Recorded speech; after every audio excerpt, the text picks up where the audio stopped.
प्रधानमंत्री श्री नरेंद्र मोदी जी ने देश और दुनिया को ग्लोबल वार्मिंग से बचाने के लिए उठाया है। अक्षय ऊर्जा बढ़ाएं, नया भारत बनाएं।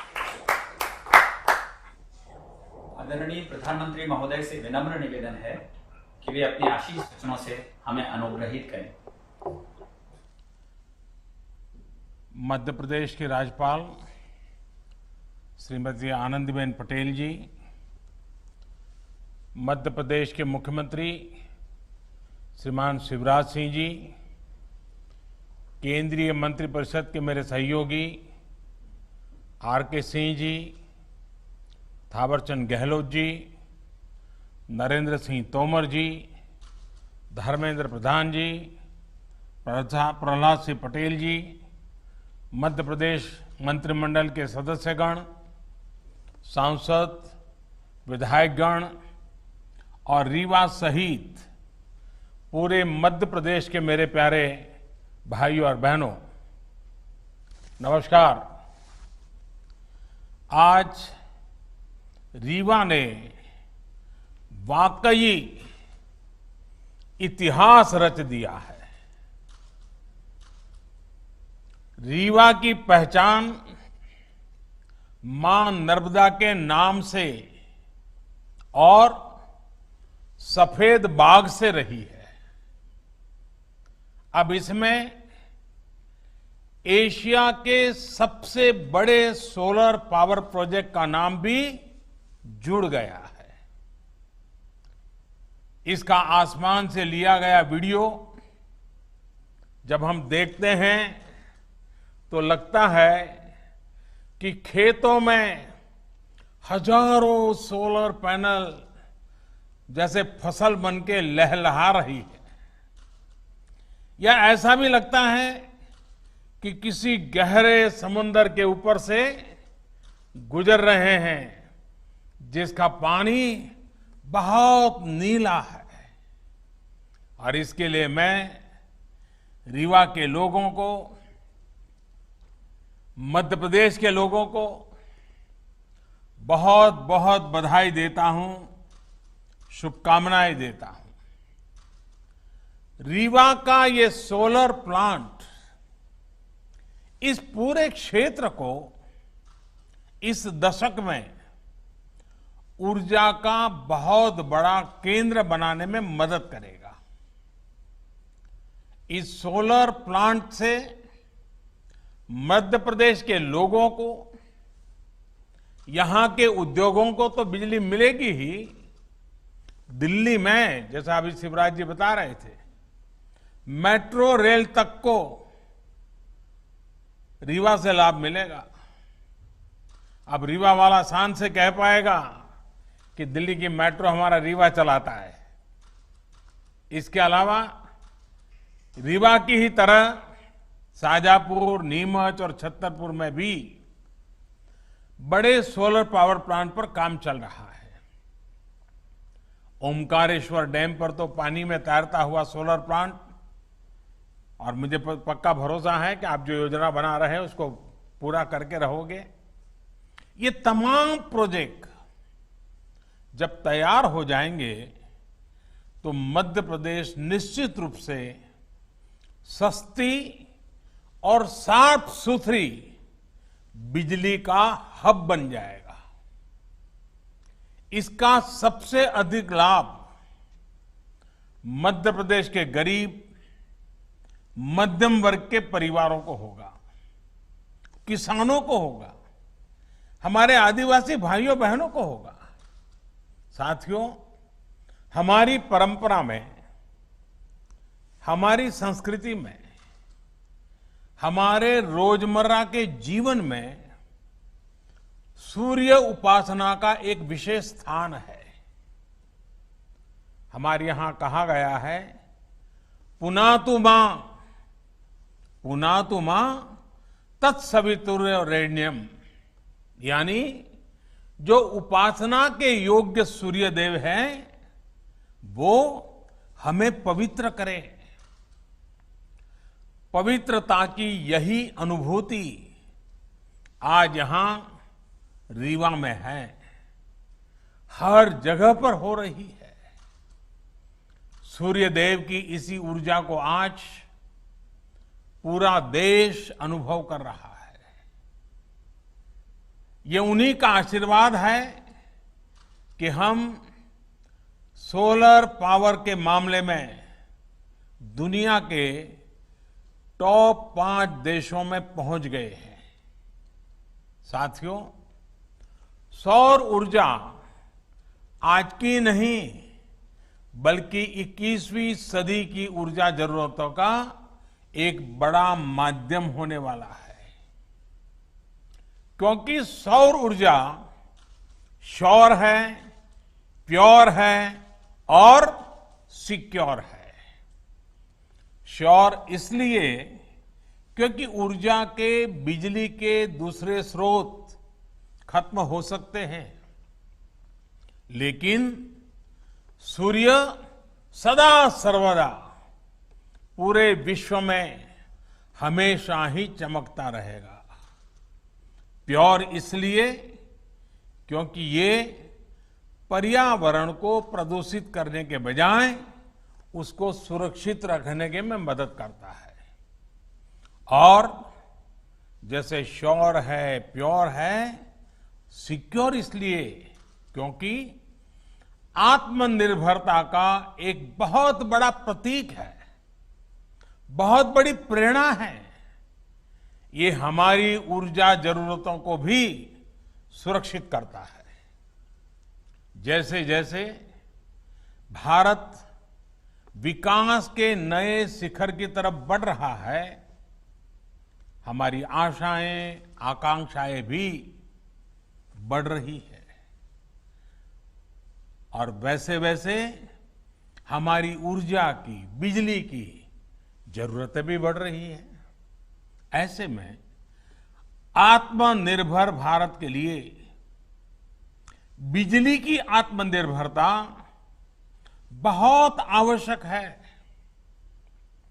इसमें सौर ऊर्जा एक बहुत बड़ी भूमिका निभाने वाली है और हमारे प्रयास भारत की इसी ताकत को विस्तार देने के हैं।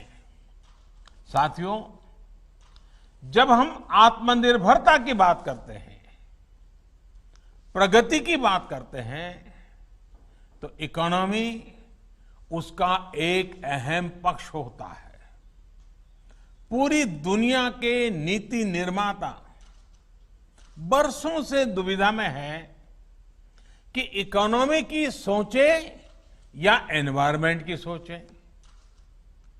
इसी ऊहापोह में फैसले कहीं एक पक्ष में लिए जाते हैं और कहीं दूसरे पक्ष में लिए जाते हैं।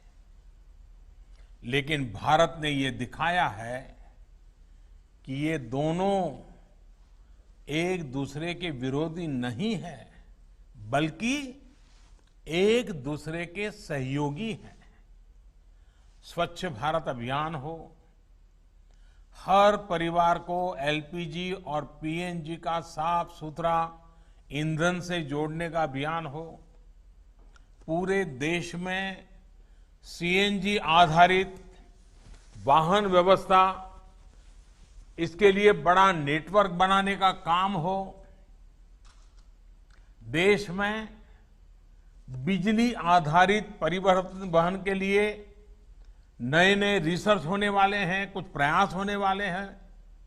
ऐसे अनेक प्रयास देश में सामान्य मानवीय के जीवन को बेहतर और एनवायरमेंट फ्रेंडली बनाने के लिए लगातार किए जा रहे हैं। भारत के लिए इकोनॉमी और एनवायरमेंट दो अलग अलग पक्ष नहीं हैं, बल्कि एक दूसरे के पूरक पक्ष हैं। साथियों, आज आप देखेंगे कि सरकार के जितने भी कार्यक्रम हैं, उनमें पर्यावरण सुरक्षा और ईज ऑफ लिविंग को प्राथमिकता दी जा रही है। हमारे लिए पर्यावरण की सुरक्षा सिर्फ कुछ प्रोजेक्ट्स तक सीमित नहीं है, बल्कि ये वे ऑफ लाइफ है। जब हम रिन्यूएबल एनर्जी के बड़े प्रोजेक्ट लॉन्च कर रहे हैं, तब हम ये भी सुनिश्चित कर रहे हैं कि साफ सुथरी ऊर्जा के प्रति हमारा संकल्प जीवन के हर पहलू में दिखे। हम कोशिश कर रहे हैं कि इसका लाभ देश के हर कोने, समाज के हर वर्ग, हर नागरिक तक पहुंचे। मैं आपको एक छोटा सा उदाहरण देता हूं। साथियों, बीते 6 साल में लगभग 36 करोड़, ये आंकड़ा बहुत बड़ा है, 36 करोड़ एलईडी बल्ब्स पूरे देश में वितरित किए जा चुके हैं। 1 करोड़ से ज्यादा एलईडी बल्ब देश भर में स्ट्रीट लाइट्स में लगाए गए हैं। और सुनने में तो ये बहुत सामान्य बात लगती है। ऐसा इसलिए लगता है क्योंकि सामान्य तौर पर जब कोई सुविधा हमको मिलती है, हम उसके आदी हो जाते हैं, तो उसके इम्पैक्ट की या उसके होने या न होने की हमें कुछ महसूस ही नहीं होता, हम ज्यादा चर्चा भी नहीं करते। इस प्रकार की चर्चा तभी होती है जब वो चीज हमारे पास नहीं होती है। साथियों, ये छोटा सा दुधिया एलईडी बल्ब जब नहीं था तो इसकी जरूरत अनुभव होती थी, लेकिन उस समय कीमत पहुंच से बाहर थी, बिकता भी नहीं था, लोग खरीदते भी नहीं थे, बनाने वाले भी आगे नहीं आते थे। तो 6 साल में क्या हुआ, कौन सा बदलाव आया? एलईडी बल्ब की कीमत उस समय जो थी उससे आज 10 गुना घट गई है। यानी अगर उस समय 400 रुपया थी तो आज 40 रुपया हो गई, अगर 300 थी तो 30 रुपया हो गई। अनेक कंपनियों के बल्ब, इसके बीच में मैन्युफैक्चरर्स में स्पर्धा हो गई, बल्ब बाजार में आ गए, दाम घटते गए, और जो काम पहले 100-200 वाट के बल्ब करते थे वो अब 9 या 10 वाट के बल्ब करने लगे हैं, उतना ही उजाला दे रहे हैं। घरों और गलियों में एलईडी लगाने भर से ही हर साल करीब 600 अरब यूनिट बिजली, 600 अरब यूनिट बिजली, इसकी खपत कम हो रही है, बिजली की बचत हो रही है और लोगों को रोशनी भी अच्छी मिल रही है। इतना ही नहीं, हर साल लगभग 24,000 करोड़ रुपए की बचत हमारे देश के, खास करके मध्यम वर्ग के परिवार के जेब में बचते हैं। हर वर्ष 24,000 करोड़ रुपए, ये बचत छोटी नहीं है। मध्यम वर्ग, निम्न मध्यम वर्ग के जीवन में तो इसके कारण बहुत नई एक रोशनी पैदा हो जाती है। यानी एलईडी बल्ब से बिजली का बिल कम हुआ है। इसका एक और महत्वपूर्ण पहलू है, एलईडी बल्ब से करीब 4.5 करोड़ टन कम कार्बन डाइऑक्साइड पर्यावरण में जाने से रुक रही है। यानी प्रदूषण कम हो रहा है। साथियों, बिजली हर किसी तक पहुंचे, पर्याप्त बिजली पहुंचे, हमारा वातावरण, हमारी हवा, हमारा पानी भी शुद्ध बना रहे, इसी सोच के साथ हम निरंतर काम कर रहे हैं। यही सोच सौर ऊर्जा को लेकर हमारी नीति और रणनीति में भी स्पष्ट झलकती है। आप सोचिए, साल 2014 में सोलर पावर की कीमत 7-8 रुपये प्रति यूनिट हुआ करती थी, और जैसे शिवराज जी ने बताया उसके पहले तो और ज्यादा थी। आज यही कीमत 2.25 से 2.5 रुपये तक पहुंच चुकी है। इसका बहुत बड़ा लाभ उद्योगों को मिल रहा है, रोजगार निर्माण में मिल रहा है, देशवासियों को मिल रहा है। देश ही नहीं, पूरी दुनिया में इसकी चर्चा है कि भारत में सोलर पावर इतनी सस्ती कैसे है। जिस तरह से भारत में सोलर पावर पर काम हो रहा है, ये चर्चा लगातार होने वाली है, चर्चा बढ़ने वाली है, और लोग भारत से सीखने का प्रयास भी करने वाले हैं। ऐसे ही बड़े कदमों के कारण भारत को क्लीन एनर्जी का सबसे अट्रैक्टिव मार्केट माना जा रहा है। आज जब रिन्यूएबल एनर्जी की तरफ ट्रांजिशन को लेकर दुनिया में चर्चा होती है, तो इसमें भारत को मॉडल के रूप में देखा जाता है। साथियों, दुनिया की, समग्र मानवता की भारत से इसी आशा, इसी अपेक्षा को देखते हुए हम पूरे विश्व को जोड़ने में जुटे हुए हैं। इसी सोच का परिणाम आईसा यानी इंटरनेशनल सोलर अलायंस, आईसा, इसका हमने निर्माण किया है।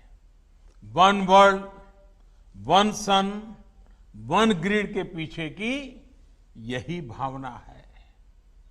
ये सौर ऊर्जा के बेहतर उत्पादन और उपयोग को लेकर एक पूरी दुनिया को इकट्ठा करने का प्रयास है, ताकि हमारी धरती के सामने खड़ा बड़ा संकट भी कम हो सके और छोटे से छोटे, गरीब से गरीब देश की बेहतर बिजली की जरूरतें भी पूरी हो सके। साथियों, एक प्रकार से सौर ऊर्जा ने आम ग्राहकों को उत्पादक भी बना दिया है। पूरी तरह से बिजली के बटन पर कंट्रोल सामान्य नागरिक को दे दिया है। बिजली पैदा करने वाले बाकी माध्यमों में सामान्य जन की भागीदारी ना के बराबर रहती है, लेकिन सौर ऊर्जा में तो चाहे घर की छत हो, दफ्तर या कारखाने की छत हो, कहीं पर भी थोड़ा स्पेस हो, इसमें सामान्य जन की अपनी आवश्यकता की बिजली पैदा वो कर सकता है। और इसके लिए सरकार व्यापक प्रोत्साहन भी दे रही है, मदद भी कर रही है। बिजली उत्पादन में आत्मनिर्भरता के इस अभियान में अब हमारा किसान, हमारा अन्नदाता भी जुड़ रहा है। अन्नदाता ऊर्जादाता भी बन सकता है। साथियों, हमारा किसान आज इतना सक्षम है, इतना संसाधन संपन्न है कि आज वो एक नहीं, दो तरह के प्लांट से देश की मदद कर रहा है। एक प्लांट तो वो है जिनसे पारंपरिक खेती होती है और जो सदियों से करता आया है, और हम सभी को अन्न मिलता है, भोजन मिलता है। किसान हमें भूखा नहीं रहने देता है, उसके लिए वो पसीना बहाता है। लेकिन अब दूसरे तरह के भी प्लांट भी हमारे किसान के लिए अवसर बनाकर के उसके खेत में दस्तक दे रहा है और जिससे खेत की आवश्यकता, घरों की आवश्यकता, वहां तक बिजली पहुंच भी सकती है। जो पहला प्लांट है, जो पारंपरिक खेती है, वो हमारा किसान ऐसी जमीन पर लगाता है जो उपजाऊ होती है। लेकिन ये जो दूसरा सोलर एनर्जी प्लांट है, ये ऐसी जमीन पर भी लगेगा जो जमीन उपजाऊ नहीं है, पानी नहीं है, फसल के लिहाज से वो जमीन अच्छी नहीं है।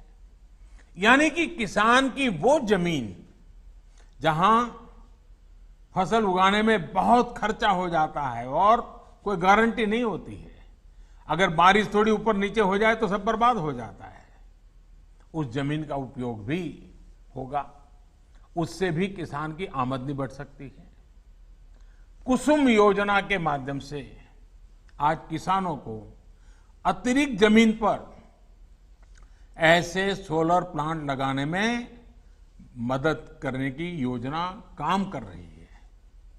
खेतों में ही जो सोलर बिजली पैदा होगी, इससे हमारे किसान अपनी जरूरतें भी पूरी कर पाएंगे और अतिरिक्त बिजली को बेच भी सकेंगे।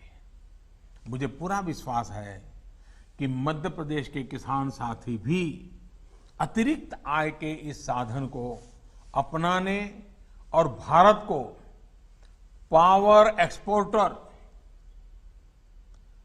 ऊर्जा निर्यातक बनाने के इस व्यापक अभियान को जरूर सफल बनाएंगे।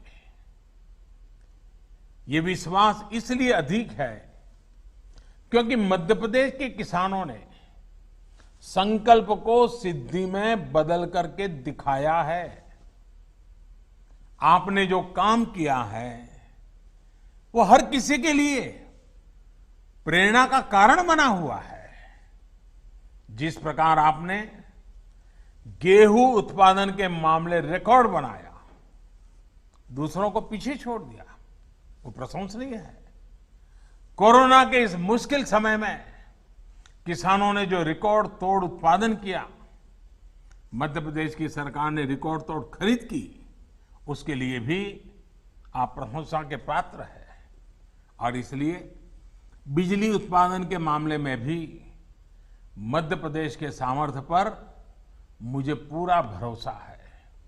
उम्मीद है कि एक दिन ये भी खबर आएगी कि कुसुम योजना के तहत मध्य प्रदेश के किसानों ने रिकॉर्ड बिजली उत्पादन की है, बिजली पैदा की है। भाइयों और बहनों, सोलर पावर की ताकत को हम तब तक पूरी तरह से उपयोग नहीं कर पाएंगे जब तक हमारे पास देश में ही बेहतर सोलर पैनल, बेहतर बैटरी, उत्तम क्वालिटी की स्टोरेज, उसकी कैपेसिटी का निर्माण ना हो। अब इसी दिशा में तेजी से काम करना है और हम सब करके रहेंगे।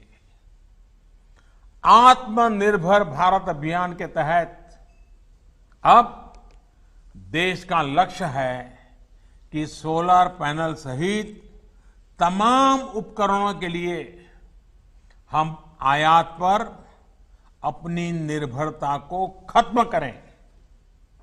लक्ष्य ये है कि अभी जो देश की solar PV module manufacturing capacity है, उसको भी तेजी से बढ़ाया जाए। और इसलिए घरेलू मैन्युफैक्चरिंग को बढ़ावा देने के लिए अनेक जरूरी कदम उठाए जा रहे हैं। अब जैसे कुसुम योजना के तहत लगाए जा रहे पंपों में वो सोलार पंप बनाए जा रहे हैं, घरों में लगने वाले रूफटॉप पैनल में भारत में ही बने सोलार फोटोवोल्टेक सेल्स और मॉड्यूल्स, इसको हमने जरूरी कर दिए गए हैं। इसके अलावा सरकारी विभाग और दूसरी सरकारी संस्थाएं जो भी सोलर सेल या मॉड्यूल खरीदेगी, वो मेक इन इंडिया ही हो, ये तय किया गया है।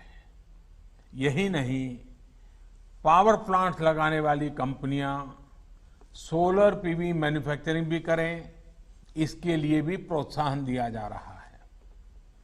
मेरा आज इस सेक्टर से जुड़े उद्यमियों से, युवा साथियों से, स्टार्टअप से, एमएसएमई से यही आग्रह है कि आप इस अवसर को जाने मत दीजिए।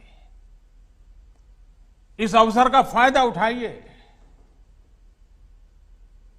भाइयों और बहनों, आत्मनिर्भरता सही मायने में तभी संभव है जब हमारे भीतर आत्मविश्वास हो। आत्मविश्वास तभी आता है जब पूरा देश, पूरा सिस्टम, हर देशवासी, हम सब मिलकर के आत्मनिर्भरता की दिशा में चल पड़े। कोरोना संकट से पैदा हुई स्थितियों के बीच भारत यही काम कर रहा है। सरकार यही आत्मविश्वास जगाने में जुटी है। समाज के जिस तबके तक अक्सर सरकारें पहुंच नहीं पाती थी, आज उन तक सरकार के संसाधन और संवेदना दोनों पहुंच रही है। अब जैसे प्रधानमंत्री गरीब कल्याण योजना को ही लीजिए। लॉकडाउन के तुरंत बाद पहला कदम ये उठाया गया कि देश के 80 करोड़ से अधिक गरीब साथियों तक मुफ्त खाना पहुंच सके, उनकी जेब में थोड़ा बहुत खर्चे के लिए व्यवस्था रहे। और जब लॉकडाउन उठाया गया तब सरकार को लगा कि आने वाला समय तो बरसात का भी है, त्योहारों का भी है, और हमारे यहाँ तो दिवाली और छठ पूजा तक अब तो त्योहार ही त्योहार चलते रहते हैं और सभी संप्रदाय, सभी धर्मों के त्योहार रहते हैं।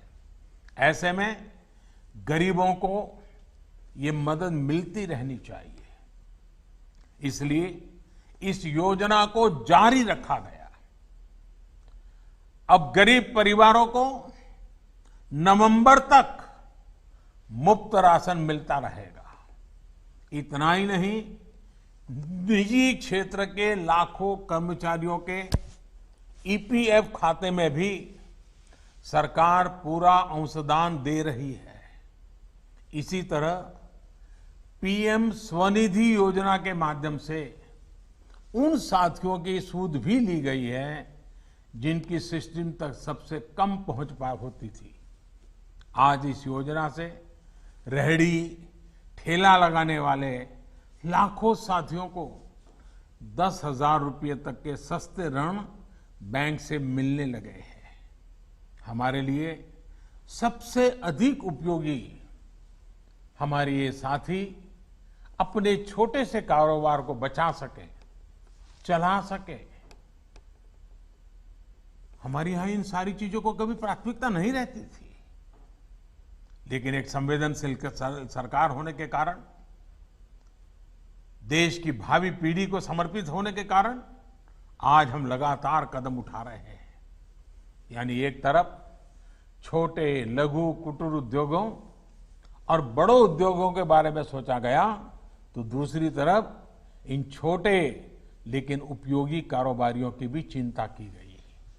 साथियों, सरकार हो या समाज, संवेदना और सतर्कता इस मुश्किल चुनौती से निपटने के लिए हमारे सबसे बड़े प्रेरणा स्रोत है।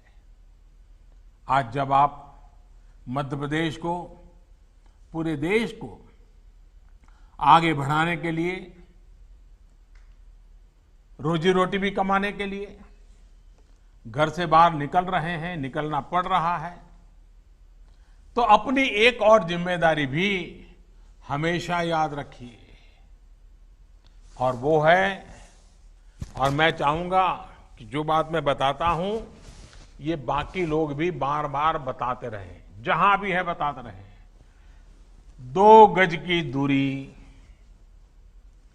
चेहरे पर मास्क, हाथ को 20 सेकंड तक साबुन से धुलना, कहीं पर भी थूकना नहीं, ये सारे नियमों का हमें हमेशा पालन करना है।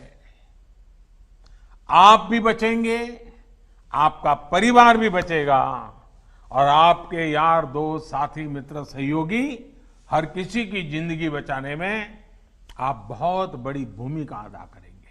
और इसलिए इन नए नियमों में, इस अनुशासन में कहीं पर भी कमी मत आने देना। आपका जीवन बहुत मूल्यवान है, न सिर्फ आपके परिवार के लिए, देश के लिए भी मूल्यवान है। और इसलिए इन नियमों का हमें पालन करना ही है।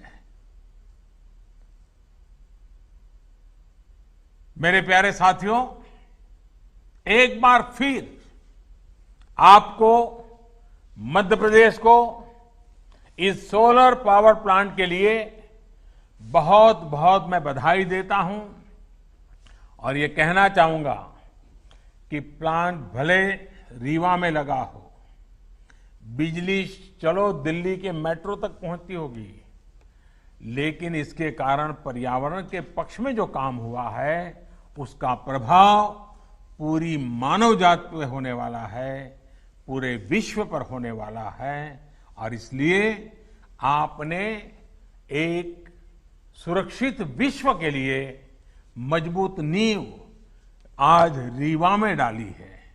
ये काम छोटा मत समझता। फिर एक बार मैं आपसे यही कहूंगा, आप सतर्क रहें, सुरक्षित रहें, स्वस्थ रहें। बहुत बहुत आभार।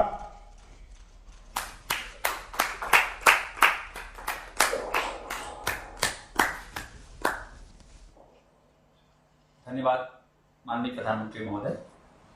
हम आभारी हैं महामहिम राज्यपाल महोदय के